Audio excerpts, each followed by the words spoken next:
네, 안녕하십니까. 오늘 발표할 3일째 예배 신학 한국 경배와 찬양의 위기와 회복에 대해서 한번 발표해 보도록 하겠습니다.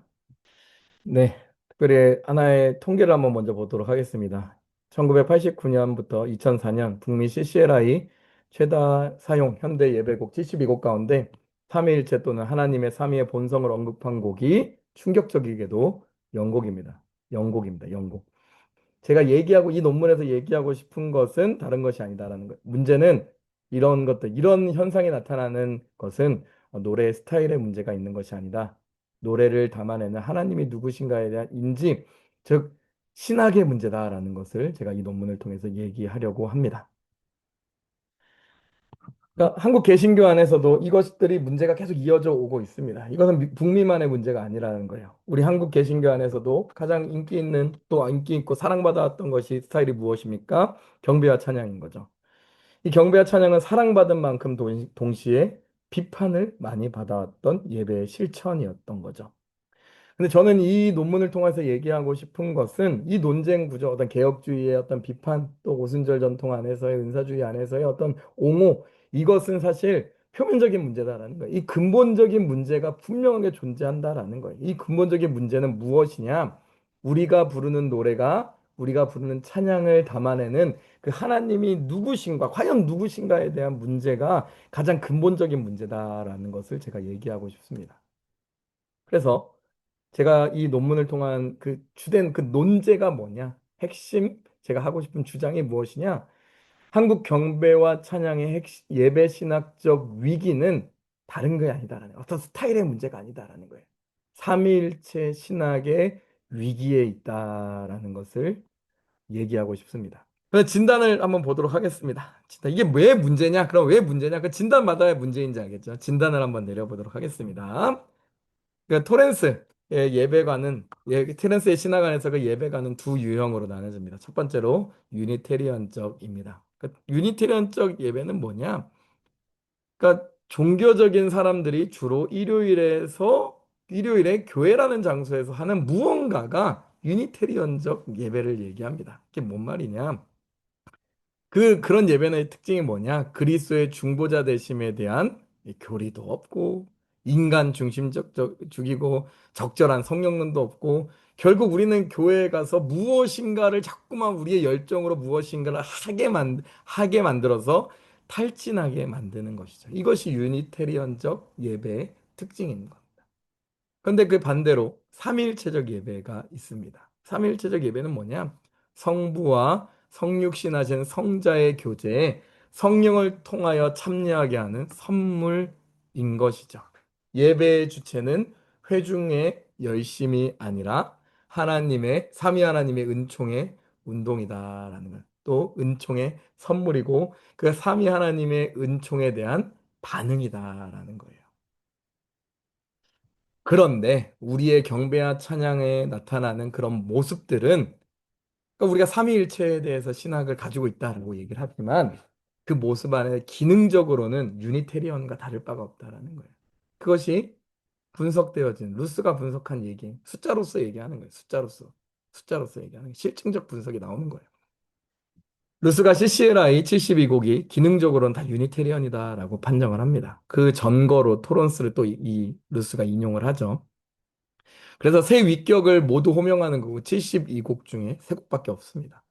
최다 호칭은 지시 대상조차 불분명한 로드입니다. 그러니까 로드가 도대체 누구를 지칭하는지 모르는 거지. 정말로 하나님을 지칭하는가조차도 모르겠다라는 거죠. 홀리 스피릿이라는 이름을 쓰는 곡도 없다라는 거예요.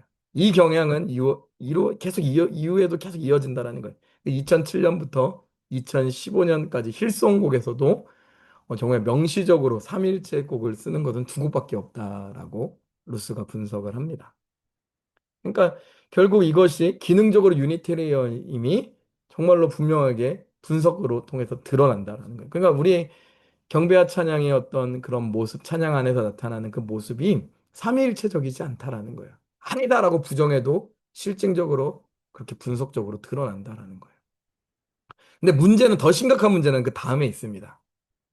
이 셀리스트가 하나님의 체험을 조성하는 구조가 되어버립니다. 그러니까 그게 무슨 말이냐?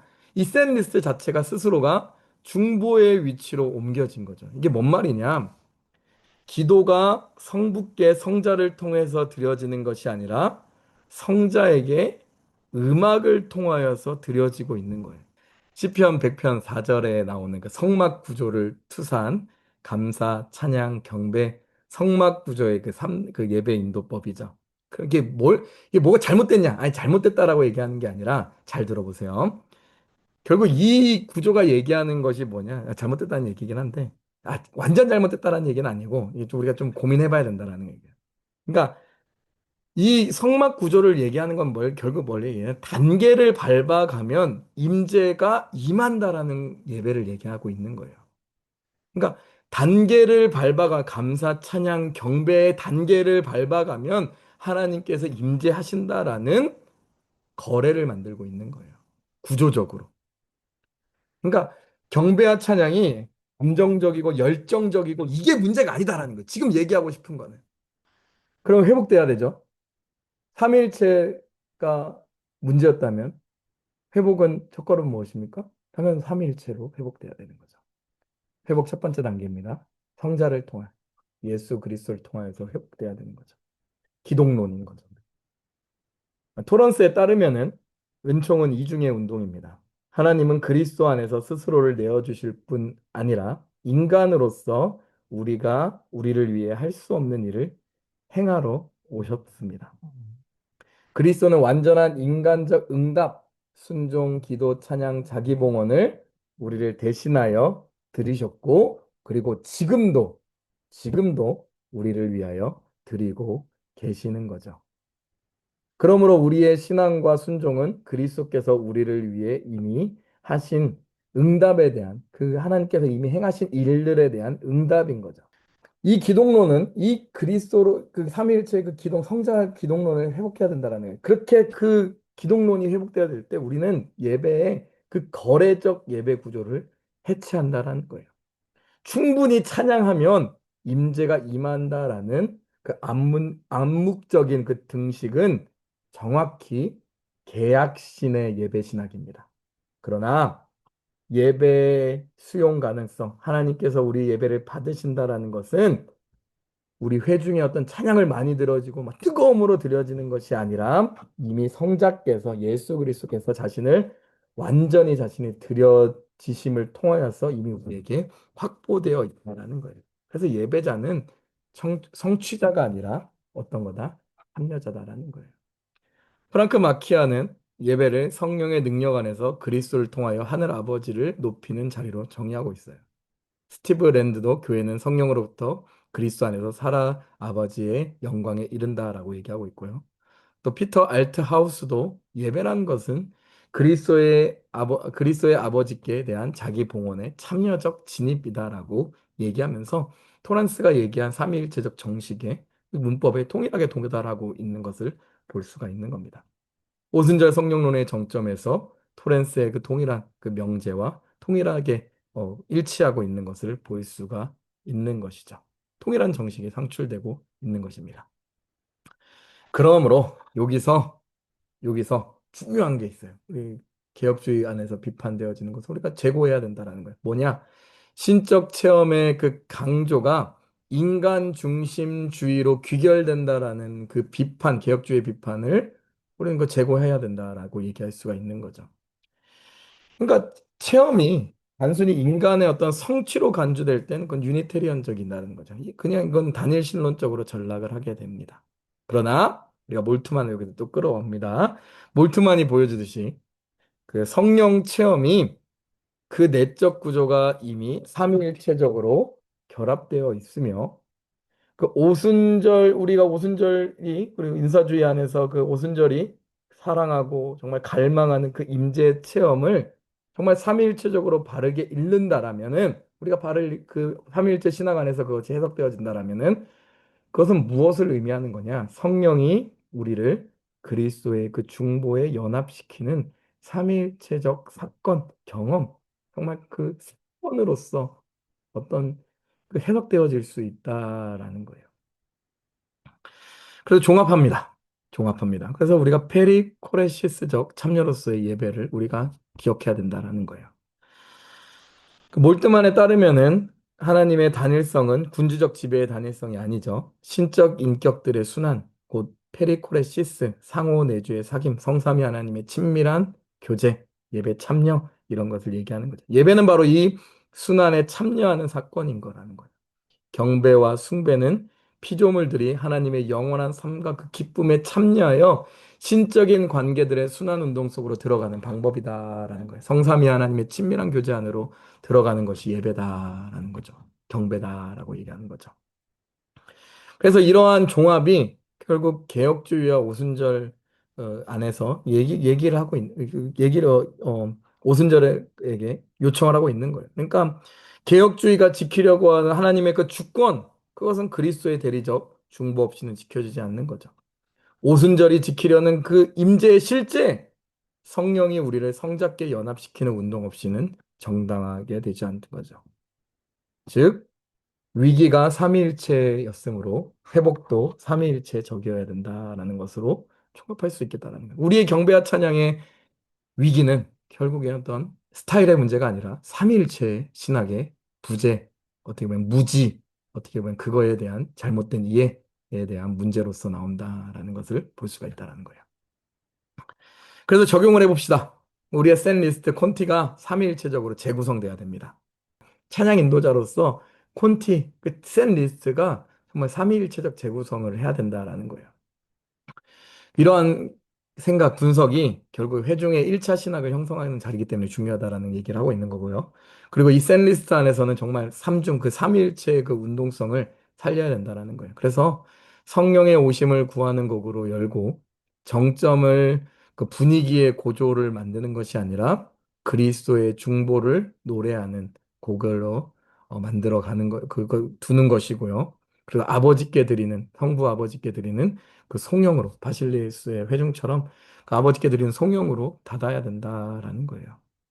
그렇게 될 때 정말 1차 렉스 오란디, 렉스 크라덴디처럼 정말 회중들이 1차 신학이 형성이 되어지는 거다라는 것을 우리가 볼 수가 있습니다. 그리고 나서 우리는 또 인도자의 역할을 재정해야 된다라는 거예요. 인도자는 임재의 산출자가 아닙니다. 제가 이전 논문에도 얘기했듯이 우리 인도자는 그 바뀌어야 된다라는 거예요. 역할의 이해가 바뀌어야 된다. 우리는 하나님께서 이미 이루어 놓으신 그 은총을 모하는 자, 명명하는 자, 그것을 목격하고 그 목격을 증언하는 증언자로 서 있어야 된다라는 거예요. 그 예배 인도자에 대한 이해가 본인에 대한 정체성의 이해가 바뀌기 시작할 때 말도 바뀌어지게 될 거예요. 무슨 말이냐? 더 뜨겁게 우리가 찬양합시다. 이런 얘기가 아니라 오히려 이미 우리 가운데 베풀어 놓으신 그 은혜 가운데 참여하는 자 됩시다. 이미 우리 가운데 이루어 놓으신 그 은혜에 반응하는 자가 됩시다라고 그 멘트가 바뀌게 되겠죠. 그래서 삼위일체는 정말 그 은총의 어떤 문법이면서 동시에 목회 사역의 문법이다라는 것을 볼 수가 있는 것이죠. 결론 내리도록 하겠습니다. 결국 제가 하고 싶은 이 논문에서 하고 싶은 말은 한국 경배와 찬양은 그 논쟁은 핵심 논쟁은 스타일의 문제가 아니라 삼위일체 신학의 문제다라는 것이고 이것이 실증 분석을 통하여서 루스의 그 실증 분석을 통하여서 우리의 현대 예배곡이 하나님이 기능적으로 유니테리언임을 보여주었고요. 토런스의 유형론은 그 뿌리가 단일신론적인 것을 구조를 보여주었습니다. 그렇기 때문에 우리가 문제가 삼위일체였으므로 해결도 삼위일체다라는 거예요. 그래서 이 틀 안에서 이 구조 안에 이 회복의 삼겹줄 안에서 개혁주의의 비판과 그 오순절 옹호가 상호 보완이 돼야 된다라는 거예요. 그래서 이 논문의 기여가 제임스 토렌스의 예배 신학을 한국 경배와 찬양의 논의에 본격 도입하고 오순절 성경론과의 통합 이 틀에서 개혁주의 우려와 오순절적의 어떤 기여와 갈망이 상호 보완적인 것을 정말 이제 드러내는 데 있다라는 거예요. 그런데 이러한 논문이 사실 국내 학계에서 잘 안 보입니다. 안 보여요. 그렇기 때문에 이게 논문으로 나오면 너무나 좋을 것 같습니다. 마무리입니다. 이 예배의 갱신은 결국 한 문장으로 요약이 되는 거죠. 교회는 성령 안에서 성자를 통하여 성부께 스스로 만들 수 없는 예배에 이미 초대받았습니다. 경청해 주셔서 감사합니다.